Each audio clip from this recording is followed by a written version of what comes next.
Oi, Luciana. Oi, Deda, como vai? Tudo em paz? Tudo em paz e com você? Tudo em paz também. Alegria ter você aqui nesse legado do sucesso. É um prazer recebê-la, né? Em nome da Abrão-Reze, eu já te agradeço a presença, né?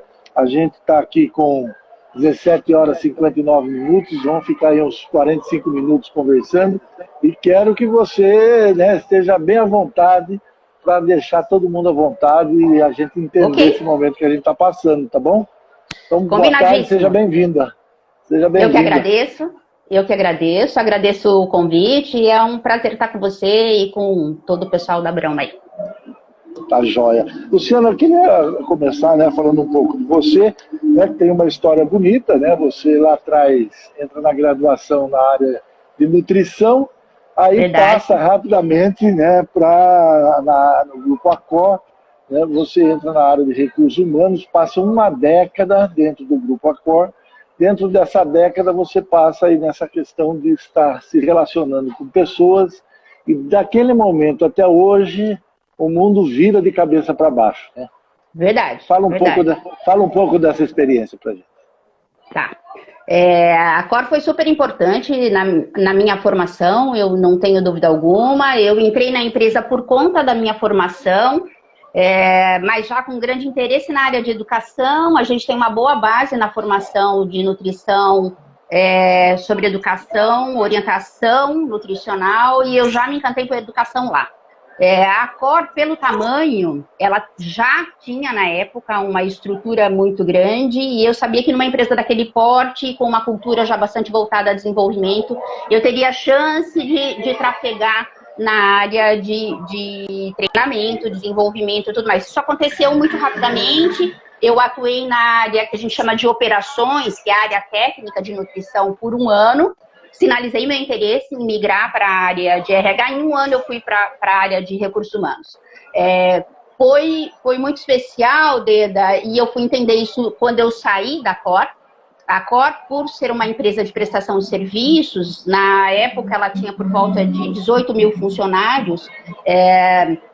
O grande patrimônio são as pessoas ali, né? A gente tem que cuidar das pessoas.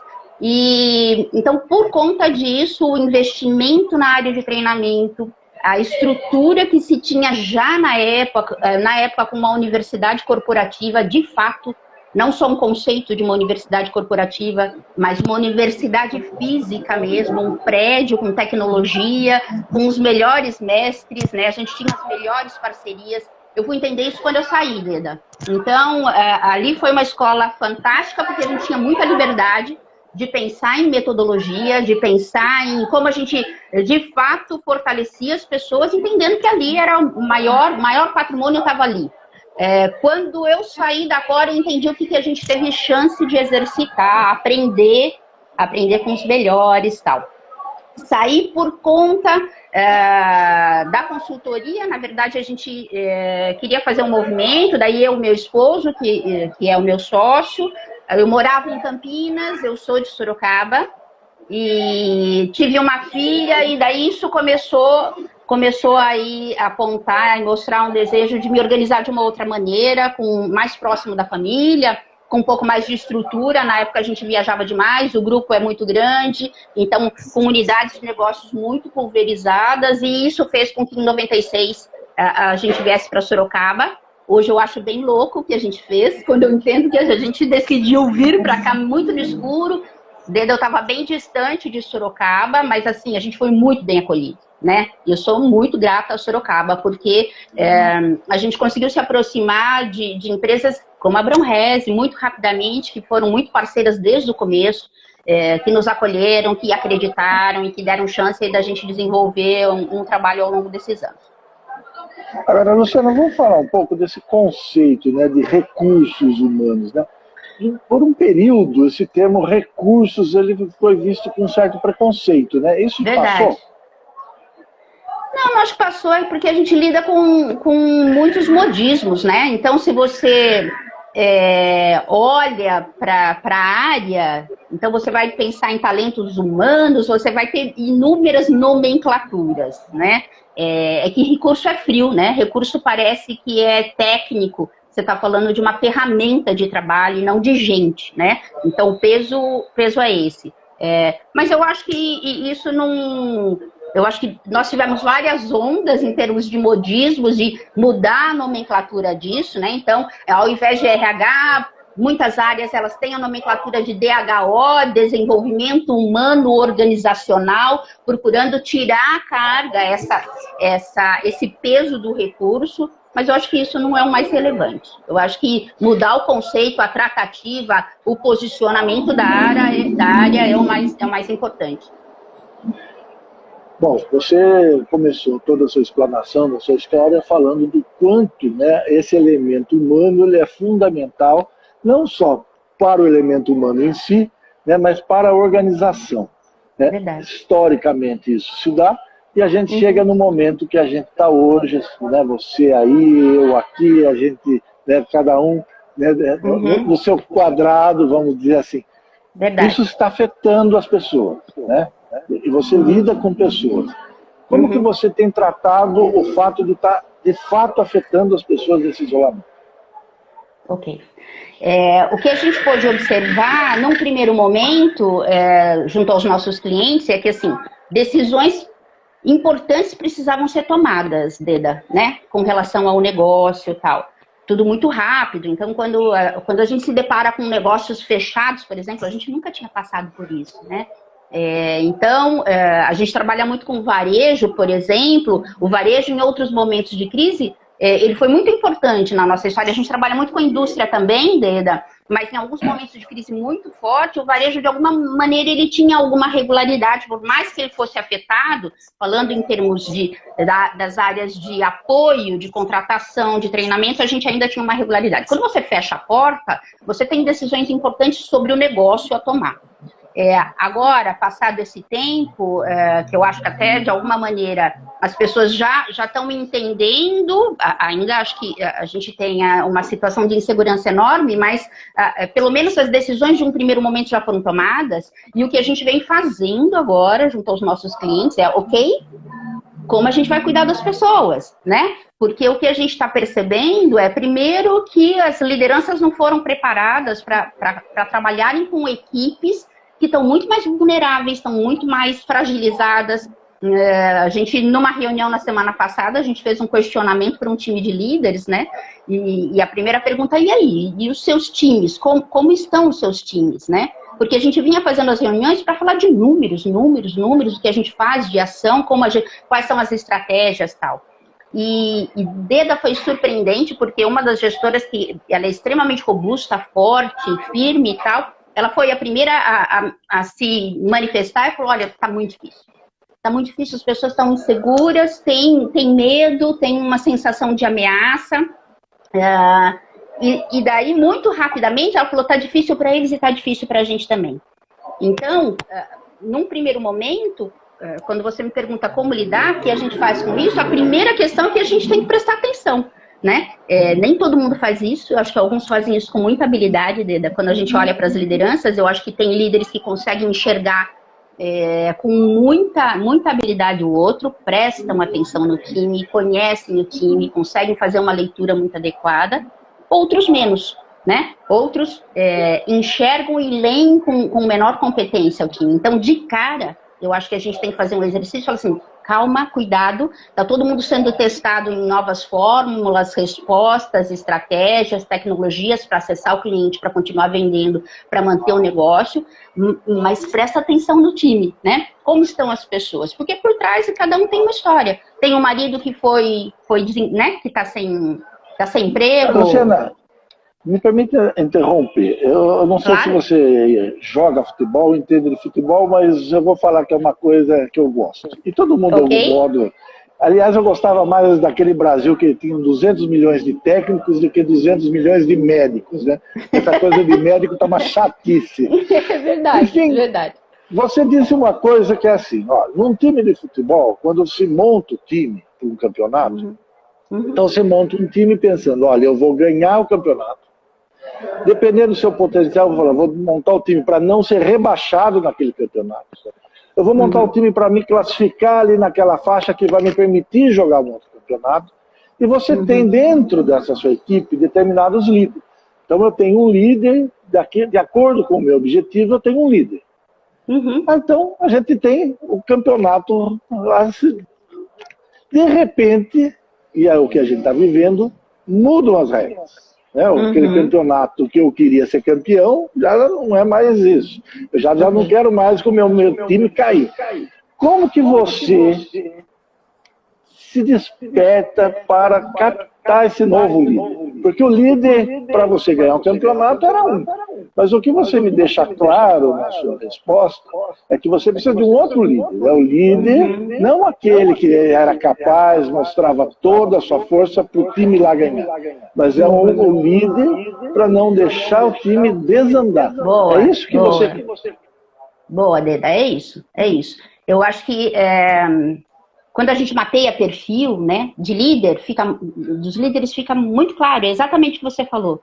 Eu tenho aquele líder super orientado para pessoas, na verdade isso é conceito até de liderança, Deda. A gente tem alguns líderes que são extremamente orientados para pessoas e que cuidam, mobilizam, de alguma maneira são apoiadores, né, são os líderes que são mais inspiradores, carismáticos, lá. Não dá para ser só assim. E a gente tem um outro eixo de liderança, que são os líderes que estão lá nesse eixo, os líderes que são muito mais orientados para resultado. Claro que a gente precisa da postura de combate desse cara que é mais orientado para resultado, acreditando que é possível ainda fazer resultado de outras maneiras. Então, essa força, normalmente esse líder ele tem uma força de embate muito grande, né? Um cara que acredita muito, busca o resultado e tal. Mas ele precisa se inspirar um pouco nesses outros líderes que, de alguma maneira, são mais mobilizadores. Então, se eu não arrastar esse time, se eu não cuidar, né? Se eu não entender, se eu não formar, tem coisas que são muito interessantes. A gente tem lideranças que são excelentes no aspecto da formação. E tem alguns líderes que precisam de um time já muito formatado, muito sênior. Ele não tem ou habilidade de formar, ou ele não tem paciência de formar, isso é muito claro, né? Às vezes tem líderes que preferem o time muito mais sênior porque ele delega e o time vai lá. Então o time de futebol está pronto, ele dá as diretrizes e cada um sabe o que tem que fazer. Às vezes não, você está formando um time, você precisa estar acompanhando, estar junto. Quando a gente vem para esse cenário, Deda, está todo mundo aprendendo. O líder está aprendendo a fazer de um outro jeito, né? Imagina um time. Então, ele vai ser muito testado na questão da formação. Ele vai ser muito testado no sentido de inspirar os outros a fazerem de uma outra forma, ter paciência e claro, tem um desafio do outro lado também, que é do time. Isso vai se dar bem quem rapidamente entender que ele tem que aprender outras coisas agora, que também é outro desafio enorme nesse sentido. A gente tem um processo de aceleração, no sentido de aprendizado de outras técnicas enorme. Isso que eu ia te falar. Aprender, né, tem que se encaixar. Mas como? Né? É ele sozinho? É ele com o seu líder? É ele em que patamar, em que esfera ele vai se preparar para se adaptar no time que ele está jogando? A gente costuma dizer que cada um aprende de um jeito. Quando a gente generaliza muito, né? Quando a gente cria regra ou quando a gente cria uma metodologia acreditando que vai funcionar para todo mundo, até no processo de ensino-aprendizagem, é furado. Porque eu, muito provavelmente, vou ter facilidade de aprender de uma maneira, você de outra, meus filhos de outra, né? Meu sócio de outra, meu time de outra, né? Então, tem uma primeira questão importante, como cada um aprende para que a gente facilite esse processo. Mas antes disso, eu diria que tem uma outra questão mais importante, né? Tem muita gente que precisa aprender a aprender. Isso a gente usava na academia, na Universidade da Cor, esse era um dos princípios da academia.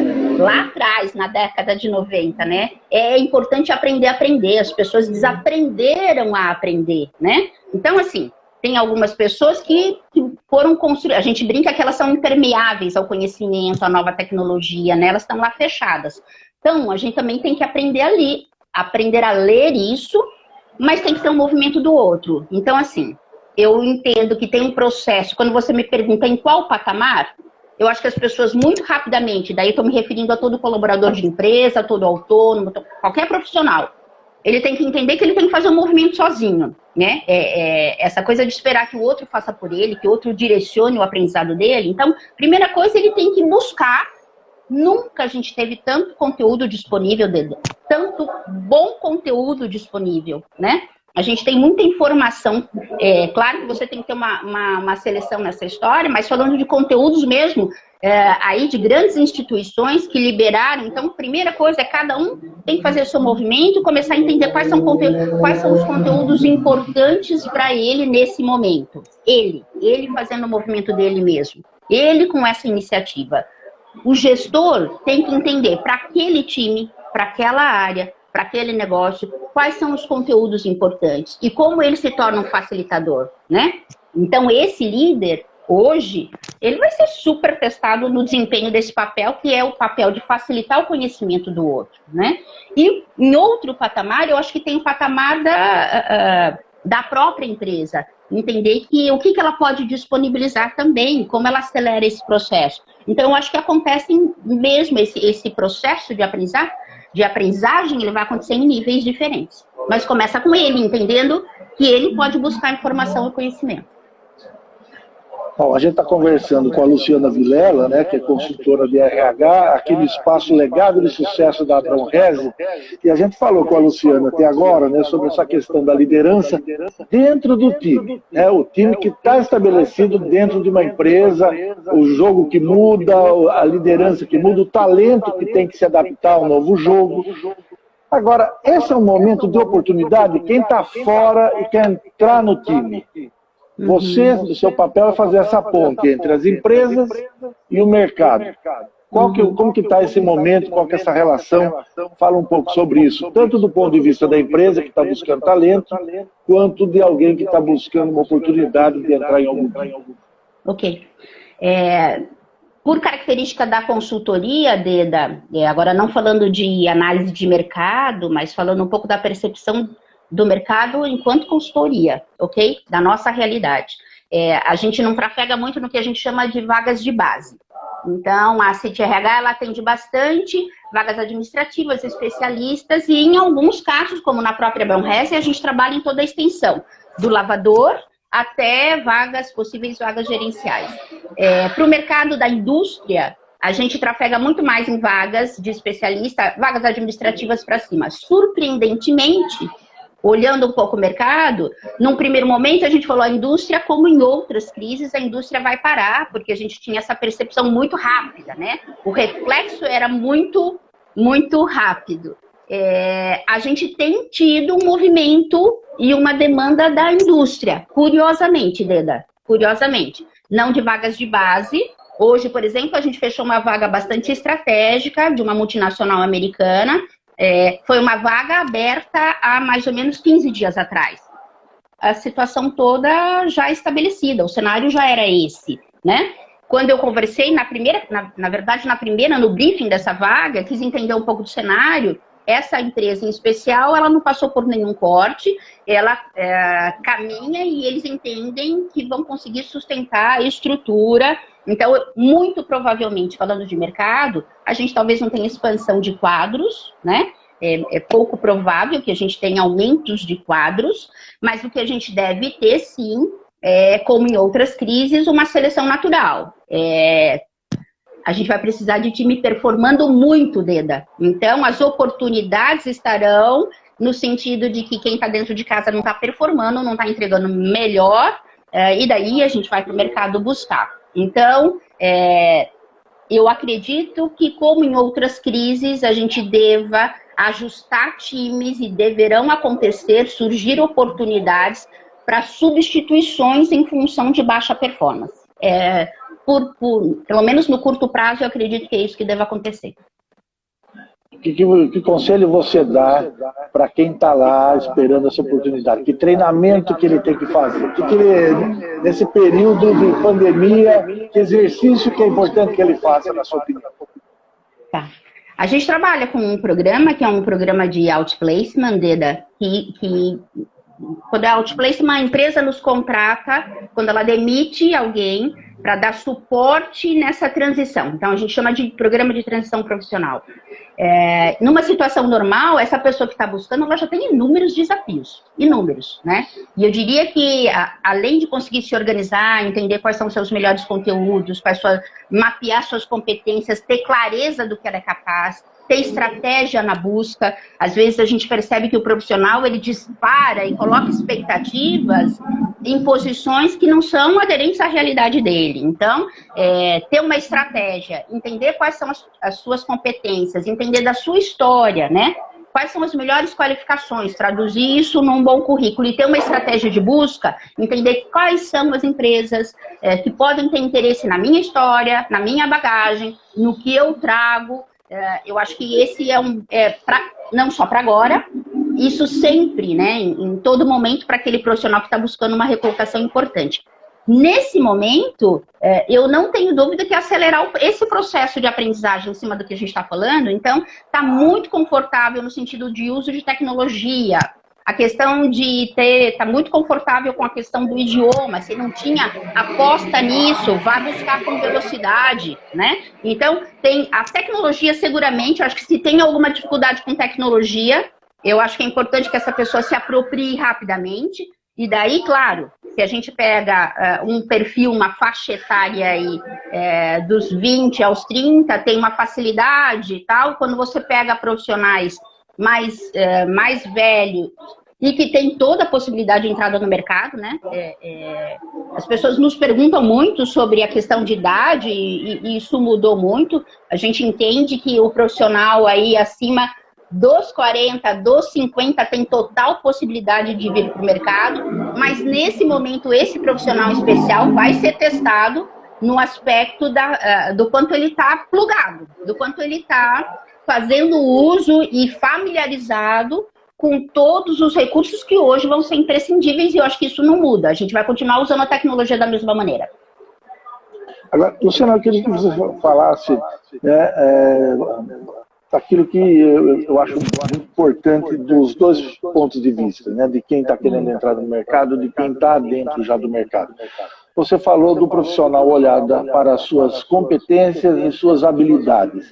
O que é exatamente entender o que é competência e habilidade? Eu sei que é uma complexidade em torno desses conceitos, mas um pouco que você puder falar e ajudar todos nós a compreender, eu já te agradeço. Eu vou usar um conceito que a gente usa, é conceito mesmo, né? Para a gente, você desenvolve uma competência na medida em que você trabalha com 3 pilares bem importantes: conhecimento, habilidade e atitude. Isso é o conhecido, famoso, antigo chá, mas ele é muito interessante, de fácil entendimento. Quando você tem o conhecimento dentro de uma área, quando você desenvolve habilidade, então você teve treino, você desenvolveu habilidade no fazer, eu sei fazer aquilo. E quando eu tenho uma atitude, tenho querer fazer, a probabilidade de eu aplicar isso na prática e desenvolver o que a gente chama hábito durável, eu fiz repetidamente, porquanto eu estou usando aquele conhecimento, aquela habilidade que eu desenvolvi repetidamente, e quando eu desenvolvo um hábito durável, eu falo que eu desenvolvi uma competência numa determinada área. Basicamente, enquanto conceito, é isso. Então, para ter competência em alguma coisa, no nosso entendimento, é assim, isso é conceito. Para ter competência, eu preciso ter conhecimento naquela área. Eu preciso ter uma habilidade, então eu tenho aquilo já treinado repetidamente e eu tenho que ter uma atitude em cima daquilo. Eu tenho que querer aplicar aquilo. Se eu faço um bom uso desses 3 pilares, muito provavelmente eu vou ter uma competência desenvolvida naquela área. Tá. Na questão que você fala do idioma, o idioma continua sendo o inglês? Ou hoje a gente tem que já ter o mandarim, como as pessoas falam, o chinês? O que você aconselha? O inglês essencialmente, né? Ter um terceiro idioma, o espanhol, pegando o exemplo dessa vaga que a gente fechou hoje, a pessoa que está sendo substituída é um profissional que não tinha nenhum inglês. A vaga que foi aberta, Deda, foi uma vaga com inglês e espanhol. E a gente conseguiu apresentar 6 candidatos com inglês e espanhol para substituir uma pessoa que não tinha nem o inglês. Então, hoje a gente não tem demanda, sendo muito franca, hoje ainda não tem uma percepção e a gente não tem esse tipo de demanda de mandar em outros idiomas, mas em inglês e espanhol seguramente. Tá certo. Luciano, você falou até agora, né, com uma segurança sem tamanho de que o mundo vai voltar ao normal. Você tem essa segurança? Eu vou falar para vocês. A gente está falando que o normal mudou, né? O normal não será mais o mesmo. Acho que o desafio é entender qual será esse normal, Deda, né? Então, assim, a normalidade, se você se refere à normalidade lá de 3, 4 meses atrás, não, muito provavelmente. Acho que o desafio da gente é entender qual será o novo normal. Mas o normal que eu quero dizer, na verdade, é assim, você acha que, vamos pegar o exemplo da Bronrez, as pessoas, elas vão continuar comprando carro? Eu acho. Na verdade, me surpreende, não é que elas continuaram comprando carro, né? Mesmo num outro formato, surpreendentemente as pessoas continuaram. Eu acho que essa pergunta veio com muita força quando as portas se fecharam, né? As pessoas vão continuar comprando carro e as pessoas continuaram comprando carro, né? Então, claro, que talvez numa outra proporção, numa outra escala, de uma outra forma. Quando a gente fala o que vai ser retomado, daí eu não entendo eu entendo que é a grande dúvida de todo mundo, né, Deda? O que a gente vai enfrentar? E você sabe, a gente começou falando das pessoas, né? Eu acho que esse é um ponto que traz uma desorganização emocional mais para uns, né? Algumas pessoas ficam mais aflitas, o que virá, né? Quando a gente pensa em futuro, eu acho que essa é uma questão forte. O que a gente pode esperar desse futuro? E daí eu sou partidária que se a gente não tiver perspectiva, Deda, tudo fica mais difícil. A gente começa a parar, desacelerar, não acreditar mais, deixar de fazer. Então, acho que de alguma maneira, claro, que ainda com muita incerteza, isso é muito ruim, né? Eu acho péssimo. Sempre que a gente tem aí uma trilha que você tem muitas incertezas, acho que isso é muito ruim, mas acreditar que a gente vai ter alguma perspectiva, eu acho fundamental. Senão trava todo mundo, trava o desejo de fazer alguma coisa, né? De achar uma solução nova, de achar um caminho novo. Então, acho que é importante acreditar que alguma coisa virá assim. Não sei se com toda essa segurança que você falou, né? Mas com frio na barriga, mas acreditando que a gente não sabe exatamente qual é esse novo. Acreditar que virão aprendizados, teremos aprendizados, que a gente vai continuar sendo testado em coisas que a gente nunca foi testado antes, né? Mas que virá alguma coisa pela frente. Agora, essa responsabilidade, Luciana, ela tem o aspecto de Estado, de governo, né? Mas ela tem essa responsabilidade dos empresários, que é com quem você também lida numa das pontas da sua consultoria. Verdade. Como que você tem conversado com eles? Eles têm consciência desse papel, de que cabe a eles essa perspectiva de que tem um horizonte e que cabe a eles dar à equipe esse horizonte? Deda, você sabe que em alguns casos, o nosso primeiro trabalho com esses empresários, em algumas situações, eu não estou me referindo a todos, mas o primeiro trabalho foi conseguir refletir que, assim, a gente tinha 2 possibilidades, né? A primeira possibilidade, ou a gente olha para o futuro falando, putz, não tem saída, e eu vou ter que encolher para sobreviver. Esse é um caminho. Então, quem eu corto, o que eu faço, como eu diminuo minha estrutura, fecho qual filial, qual unidade, esse é um caminho. Um outro caminho é o que a gente faz para a gente não encolher. E como a gente traz esse time, traz a nossa tropa de elite para falar assim, pera lá, né? Que opções, que alternativas, que soluções a gente tem para que a gente não encolha, para que a gente mantenha esse time aqui, para que a gente mantenha essa empresa funcionando, para que os colaboradores continuem tendo um posto de trabalho, né? Então, a primeira coisa junto a eles, que eu não acho fácil, viu, Deda? Porque são muitas decisões a serem tomadas, né? Quando você não tem perspectiva, imagina para o empresário. Eu mantenho minha estrutura ou não mantenho minha estrutura? Mantenho todo o meu time ou não mantenho todo o meu time? No varejo, por exemplo, a gente fez uma discussão que era, eu tenho um cliente que ele tem um tempo médio de formação, por exemplo, de um vendedor, de 6 meses. Se ele opta por reduzir, num primeiro momento, de cara, não vamos reduzir e tal, este cliente, por exemplo, ele já recuperou parte do volume de negócios dele. Hoje a gente estaria correndo atrás da contratação de um profissional que levaria 6 meses para ficar pronto, para atuar e para entregar resultado. Mas é uma decisão muito difícil. De fato, eu acho que eles têm um peso nesse sentido. E a grande discussão é como a gente preserva, né? Como a gente trabalha para preservar com equilíbrio o negócio que pode ser feito, que a gente não fazia no passado, né? Para conseguir preservar essa estrutura, esse time. Bom, são 18 horas e 30 minutos. A gente está aqui no Legado do Sucesso da Bronrese, conversando com Luciana Vilela, ela que é consultora de recursos humanos, né, da empresa CIT, né, CIT RH. Ela contou a sua história bonita. Você sabe que a gente chega a meia hora de conversa, Luciana? E a nossa primeira conversa aqui, né, hoje é nosso segundo papo aqui no Legado do Sucesso, a nossa primeira conversa foi com o Sérgio Reze, né, que é um dos fundadores aqui, né, da Bronrese. E uma das perguntas que eu fiz para ele foi essa, né, do que vem depois, né, disso que a gente está falando agora, né? E é de uma naturalidade para ele, eu me lembro até agora. Enquanto ele estranhou essa pergunta, como assim? Vai continuar. A minha história, a minha vida, e vai continuar sendo a minha vida. Tem empresários que têm esse sentimento, né? Imagina, vamos tocar o barco, uma nova realidade, eu encaro essa realidade. Tem outros que falam, meu Deus, como que eu vou... Eu percebo. Você percebe isso? Nitidamente, né? A gente teve diferenças de posturas bem marcantes num primeiro momento.